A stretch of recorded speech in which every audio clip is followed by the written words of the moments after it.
morning, ladies and gentlemen. Shalom. I was delighted and honored to host my friend, Secretary of Defense of the United States, Chuck Hagel.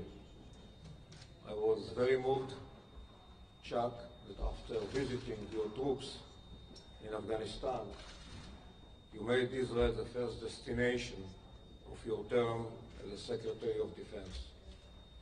Before we begin, I wish to express my condolences for the deadly Boston Marathon attack. This attack, which once again displayed the brutality of terrorism, took the lives of innocent people and wounded many others. As a nation with a great deal of experience, unfortunately, with the suffering that terrorism causes, we deeply sympathize with the American people's grief. We had today friendly, constructive, and substantive talks on a wide range of issues vital to both countries. The United States and Israel face common threats and challenges in our tough neighborhood, the Middle East. Above all, from Iran. Iran not only threatens the security and stability of the Middle East, but of the entire world. Iran threatens to wipe Israel off the map. It backs Hezbollah in Lebanon and Hamas in Gaza, and it is assisting the Syrian regime to kill tens of thousands of innocent civilians. The Iranian regime is involved in Afghanistan, Iraq, Yemen, Sudan, and more. And Iran is developing nuclear weapons.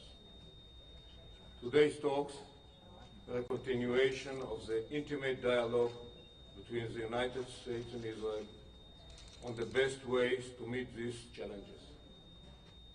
In every case, Israel prefers diplomatic solutions, though, as President Obama stated, Israel has the right to defend itself by itself against any threat.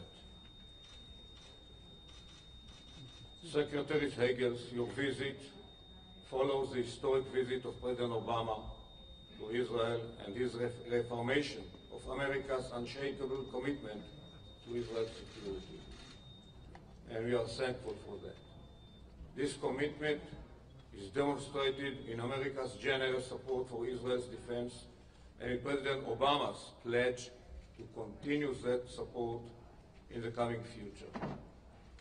We see your commitment in Iron Dome and other anti-missile systems that save lives. We see your commitment in the Joint Strike Fighter program and the presidential approval of other advanced capabilities such as the V-22 for Israel. We see your commitment in our joint military maneuvers and our extensive intelligence sharing, all part of our comprehensive strategic cooperation and dialogue. We see your commitment in your determination to uphold Israel's qualitative military edge. We see it all, Mr. Secretary, and we are deeply grateful. The United States of America is a great democracy, and the State of Israel, as the only democracy in this region, share common interests and common values. Our relationship reflects it. I want, Chuck, to express my personal appreciation for your friendship and for your solid and powerful support for our country. Toda raba. Thank you. Minister Yaalone, thank you. It has been my personal pleasure to be here again in Israel and to renew friendships and to build a new working partnership with Moshe Yaalone. He was very generous to me yesterday and in our meetings today. As he noted, we had some very clear, direct conversations. And I'm grateful for his time and his leadership at this important time in this relationship between our countries and our people. And thank you, both of you, for your own personal commitment as well as your professional leadership. As I noted, I personally, and I know President Obama and our country very much appreciates the strong working relationship between our two countries and the commitment to continue to strengthen and deepen U.S.-Israel relationships. Our countries share values, common interest, and an unbreakable bond that grows stronger over time. These common interests include security for our citizens, a peaceful and stable Middle East, countering terrorism, countering non-proliferation, particularly our efforts to prevent Iran from obtaining a nuclear weapon. The United States has made clear to the Israeli people that we have a commitment to Israel's security. That includes our ironclad pledge reinforced by President Obama during his visit here last month, as Mr. Yaalone has noted, to ensure Israel's qualitative military edge. We are committed to providing Israel with whatever support is necessary for Israel to maintain military superiority over any state or coalition of states and non-state actors. Given the range of complex security challenges facing the United States and Israel in this region, the Obama administration has made not just maintaining, but enhancing and improving Israel's qualitative military edge a top priority. The United States has always supported Israel's security needs. Despite fiscal pressures, President Obama has ensured that Israel receives an all-time high of $3.1 billion in foreign military financing this year. Last month in Jerusalem, President Obama announced that the United States and Israel would begin work on a new multi-year memorandum of understanding. This MOU would extend security funding for Israel beyond 2017, when the current agreement expires. The United States Department of Defense and Israel's Department of Ministry of Defense are continually working together to ensure that our militaries have the necessary capabilities in place to deal with changing security environments. These include major advances in cooperative rocket and missile defense efforts between the United States and Israel, including Iron Dome, Arrow, and David Sling. Since its deployment, the Iron Dome system has saved many lives, and we are continuing to build on the program's success. To date, the United States has provided more than $460 million to support the Iron Dome program, and we are requesting another $220 million in our fiscal year 2014 defense budget request for Israel to acquire additional Iron Dome batteries. Today, we took another significant step in the United States-Israel defense relationship. Minister Yaalone and I agree that the United States will make available to Israel a set of advanced new military capabilities, which he has noted, including anti-radiation missiles and advanced radars for its fleet of fighter jets, KC-135 refueling aircraft, and most significantly, the V-22 Osprey, which the U.S. has not released to any other nation. The new radar and anti-radiation missiles, along with Israel's participation in the Joint Strike Fighter program, ensures that Israel will maintain air superiority for the next generation. The introduction of the V-22 into the Israeli Air Force will give the Israeli Air Force long-range, high-speed maritime search and rescue capabilities to deal with a number of threats and contingencies. These decisions underscore that the military-to-military cooperation between the U.S. and Israel is stronger than ever, and that defense cooperation will only continue to deepen in the future. Yesterday, I had the opportunity to visit Yad Vashem. That sacred living memorial is a reminder of the full potential of human evil, but also the strength and resilience of the Jewish people. For 65 years, the State of Israel has embodied that strength, and it has had no better friend or ally than the United States of America. President Obama and I are committed to a strong and secure Israel and to deepening the historic security cooperation between our nations. Thank you very much. Bogie, thank you. Now there will be a few questions, only 4 questions, 2 from the Israeli press and 2 from the American press. Alon Ben David from Israel Channel 10.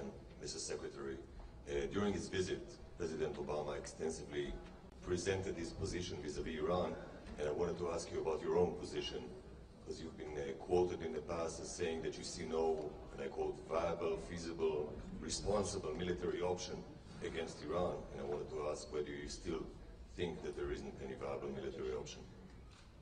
Well, I've also said over the years one consistent thing, that all military options and every option must remain on the table in dealing with Iran. That's been a consistent position of mine, regardless of the positions I've held as United States Senator or civilian. I support the President's position on Iran, and it's very simple, and I have stated it here, and I've said it many times, as the President has. Our position is Iran will not be allowed to develop a nuclear weapon.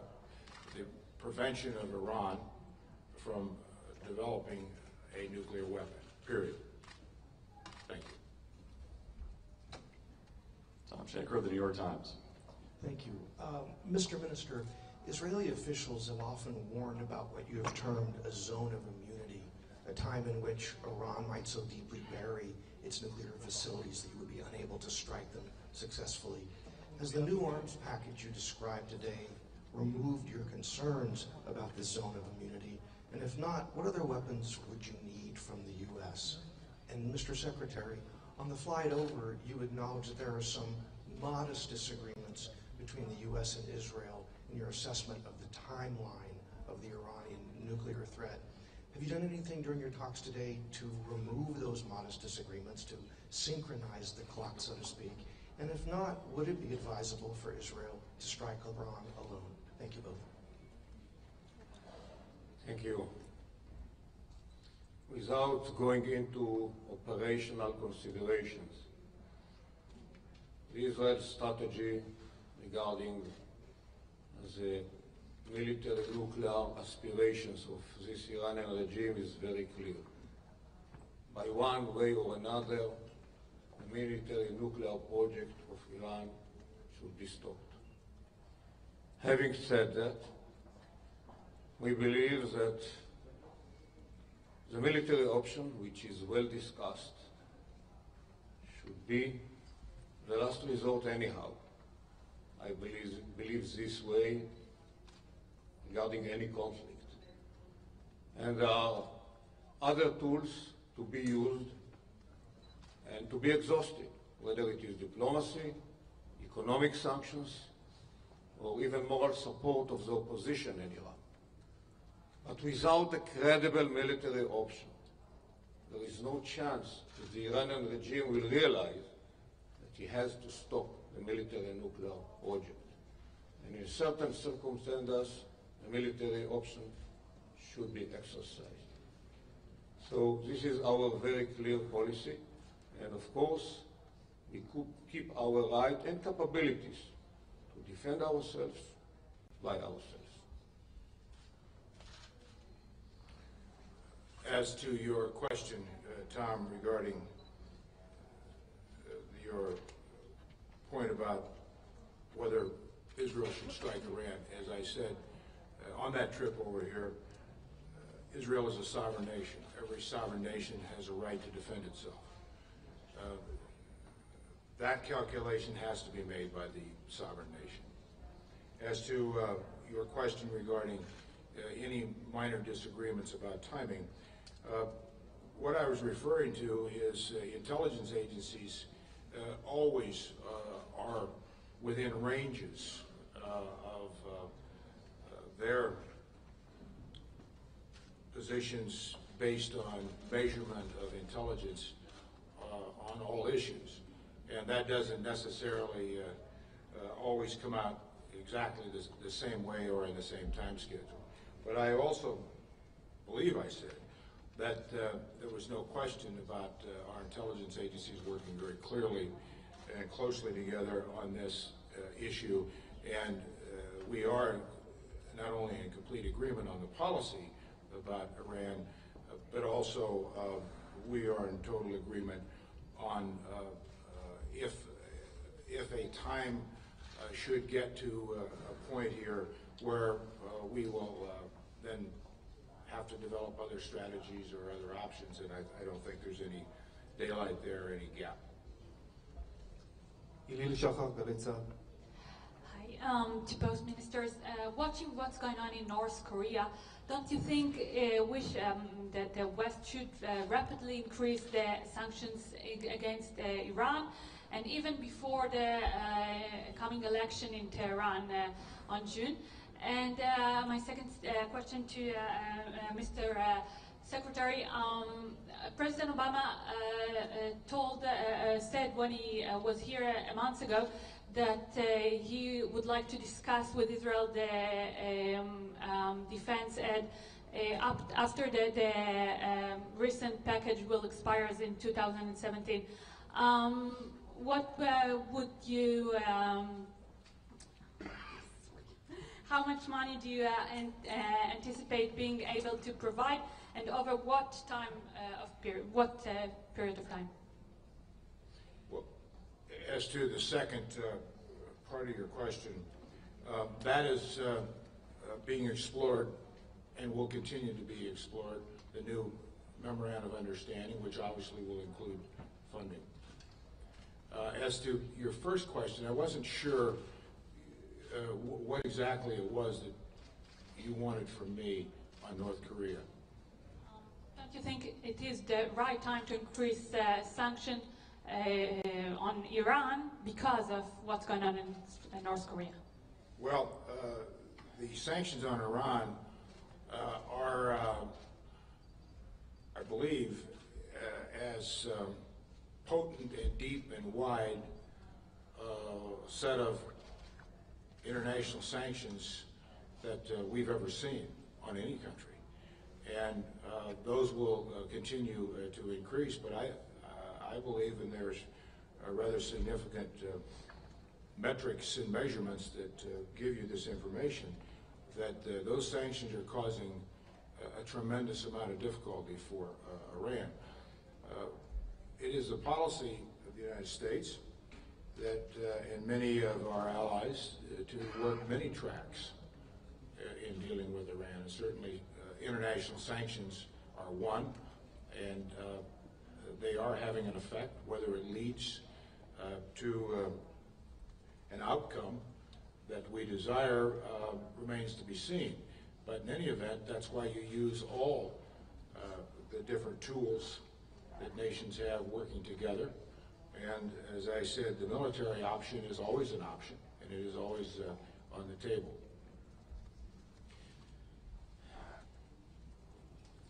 Regarding North Korea and the Iranian side, first of all, it might be that the Iranian regime might look at the North Korean case as a precedent to become nuclear. Having said that, from our point of view, the Iranian threat is more significant than the North Korean regime threat. The North Koreans use the nuclear capabilities to defend themselves, to blackmail the region, the entire world.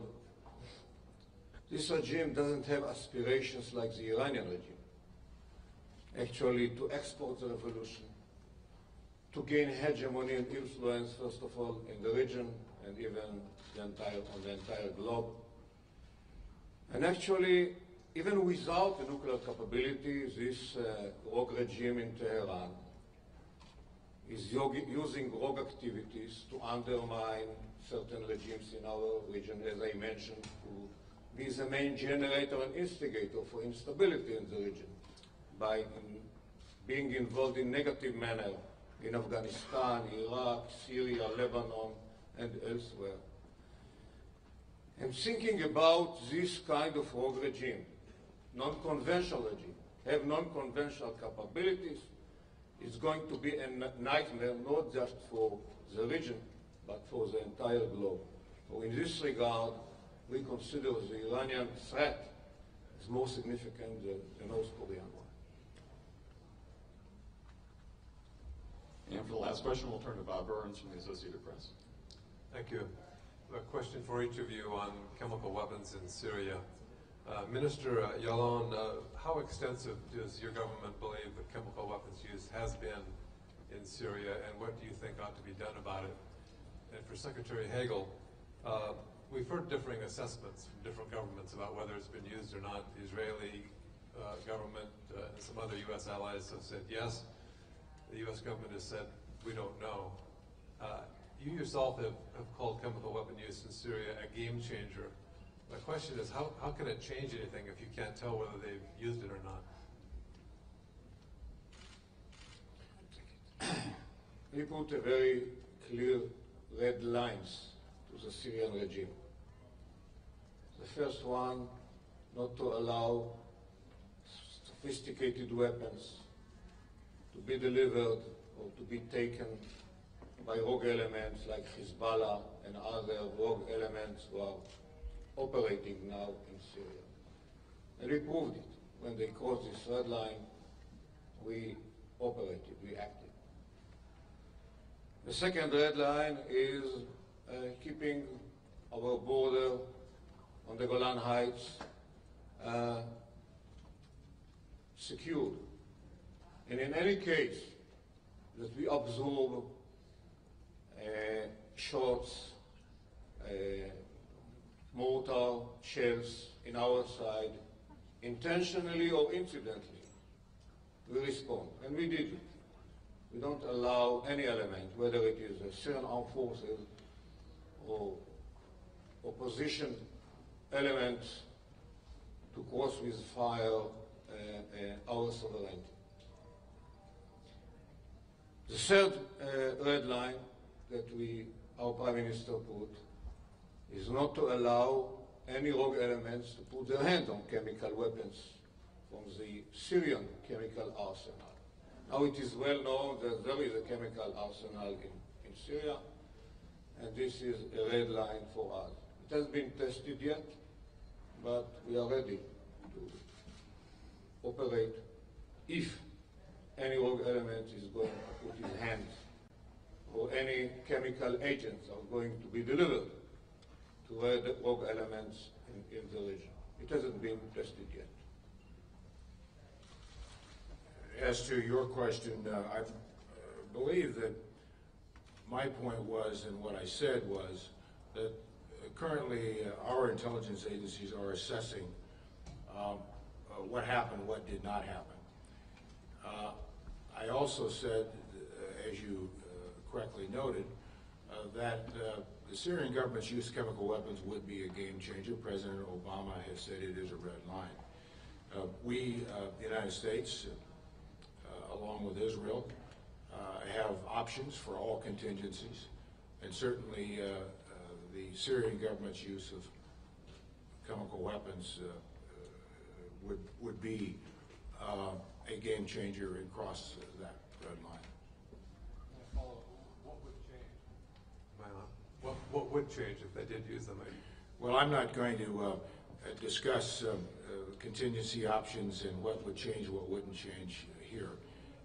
But suffice to say, the President, I think, has made it very clear, and my statements have supported what the President said. And again, our intelligence agencies are assessing that issue of the use of chemical weapons. Thank you, Mr. Secretary. Thank you, Minister. Just please remain seated till they'll leave. Thank you. Thank you. Thank you very much.